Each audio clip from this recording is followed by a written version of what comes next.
अब काव्य की परिभाषाओं के बाद काव्य के भेद को हम श्लोक जानेंगे। काव्य के मुख्य रूप से दो भेद हैं, श्रव्य काव्य और दृश्य काव्य। लेकिन बड़ी कक्षाओं में काव्य के भेद तीन बताए जाते हैं, श्रव्य काव्य, दृश्य काव्य और चंपू काव्य। अब इन तीनों काव्य के भेदों में जो काव्य की परिभाषा पढ़े थे कि रस युक्त वाक्य ही काव्य है, यानी काव्य के इन भेदों में रस कैसे मिलता है।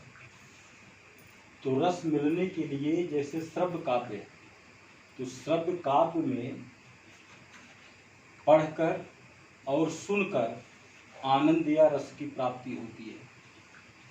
पढ़ने वाला पाठक सुनने वाले श्रोता को जिस प्रकार से आनंद की प्राप्ति होती है वो श्रव्य काव्य होता है। यानी पढ़ना और सुनना ये दो प्रकार की क्रियाएं होती हैं। दृश्य काव्य में ये दो क्रियाएं पढ़ने और सुनने से आनंद की प्राप्ति होती है, लेकिन दृश्य काव्य को देख करके भी आनंद की प्राप्ति होती है। तो जहाँ श्रव्य काव्य का आनंद पढ़कर और सुनकर लिया जा सकता है, वहीं दृश्य काव्य का आनंद देखकर, पढ़कर, सुनकर अर्थात दर्शक को, पाठक को, श्रोता को, तीनों को आनंद प्राप्त होता है। तो इस प्रकार से काव्य के दो भेद हैं। और श्रव्य काव्य और दृश्य काव्य के साथ ही जो चंपू काव्य है, ये गद्य और मिश्रित काव्य रचना होती है। इसमें संस्कृत में इसका प्रचलन अधिक है, हिंदी में इसका प्रचलन बहुत कम है। फिर भी जैसे सिद्धराज मैथिलीशरण गुप्त का चंपू काव्य का उदाहरण दिया जाता है। कुछ लोग हनुमान चालीसा को भी चंपू काव्य के अंतर्गत मानते हैं।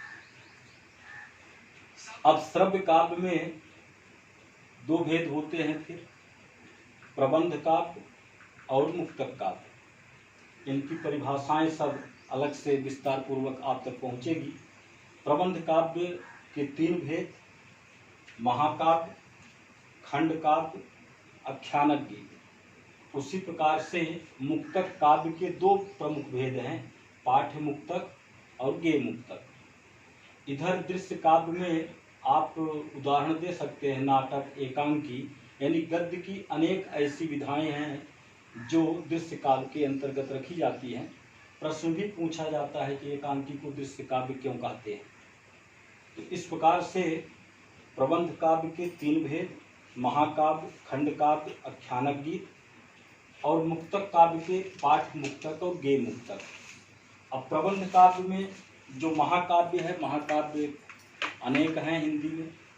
व्हाट्सएप के द्वारा महत्वपूर्ण महाकाव्य आप तक पहुँचाए भी गए हैं, फिर से आपको दे दिए जाएंगे। ये महाकाव्य में जैसे साकेत मैथिलीशरण गुप्त का महाकाव्य है। खंड काव्य का उदाहरण हम लोग पंचवटी दे सकते हैं, मैथिलीशरण गुप्त का ही है। आख्यानक गीत जैसे रंग में भंग, ये भी मैथिलीशरण गुप्त का है।